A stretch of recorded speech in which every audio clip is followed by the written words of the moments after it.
اعوذ باللہ من الشیطان الرجیم، بسم اللہ الرحمن الرحیم۔ السلام علیکم ورحمۃ اللہ وبرکاتہ۔ صحیح مسلم کی حدیث نمبر 6229 میں روایت ہے کہ رسول اللہ صلی اللہ علیہ وآلہ وسلم نے فرمایا، مسلمان کی دعا اپنے بھائی کے لیے پیٹھ پیچھے قبول ہوتی ہے۔ اس کے سر کے پاس ایک فرشتہ معین ہے۔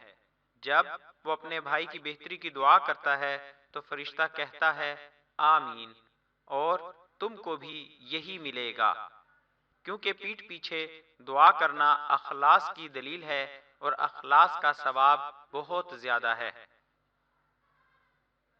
آج کی ویڈیو میں آپ دوستوں کے سامنے دوسروں کے رزق میں برکت کی 3 دعائیں پیش کی جا رہی ہیں۔ یہ دعائیں مختلف احادیث سے لی گئی ہیں۔ ویڈیو میں آگے بڑھنے سے پہلے آپ دوستوں سے گزارش ہے کہ ہمارے چینل کو ضرور سبسکرائب کریں اور آنے والی ویڈیو سے باخبر رہنے کے لیے بیل آئیکن پریس کریں۔ شکریہ۔ دوسروں کے رزق میں برکت کی پہلی دعا، اللہم بارک لہم فیما رزقتہم واغفر لہم وارحمہم۔ ترجمہ: اے اللہ، جو رزق تو نے ان کو دیا اس میں ان کو برکت عطا فرما اور ان کی مغفرت فرما اور ان پر رحم فرما۔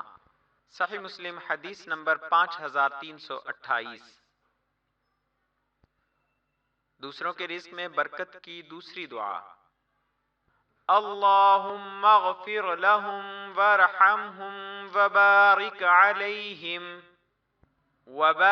علیہم ووسع علیہم فی ارزاقہم۔ ترجمہ: اے اللہ، ان کی بخشش فرما اور ان پر رحم فرما اور انہیں برکت عطا فرما اور ان کے رزقوں کو ان پر کشادہ فرما۔ مسند احمد حدیث نمبر 17678۔ دوسروں کے رزق میں برکت کی تیسری دعا، بارک اللہ لک فی اہلک ومالک۔ ترجمہ: اللہ تعالیٰ آپ کے لیے آپ کے اہل اور آپ کے مال میں برکت عطا فرمائے۔ صحیح بخاری حدیث نمبر 2049۔ آخر میں آپ دوستوں سے گزارش ہے کہ ہماری حوصلہ افزائی کے لیے ہماری ویڈیوز کو لائک اور شیئر ضرور کریں۔ شکریہ، جزاک اللہ خیرہ۔